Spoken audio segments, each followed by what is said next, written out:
Глава Ингушетии Махмуд Али Калиматов провел рабочую встречу с генеральным директором российской телевизионной и радиовещательной сети Андреем Романченко и его полномочным представителем в СКФУ Александром Стадником. Стороны обсудили итоги перевода телевидения на цифровые технологии. Отключение аналоговых передатчиков стало финальным аккордом этого проекта, который республика осуществила месяц назад вместе со всей Россией. Руководитель субъекта подчеркнул важность своевременного и качественного перехода на цифру, а также поздравил с открытием руководства РТРС в их лице всех работников республиканского филиала, который долгие годы не имел своего офиса.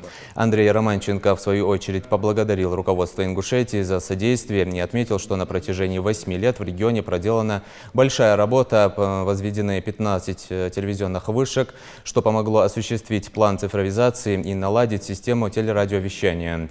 Цифровое телевидение на данный момент функционирует за счет этих башен, и их мощности полностью покрывают потребность субъекта.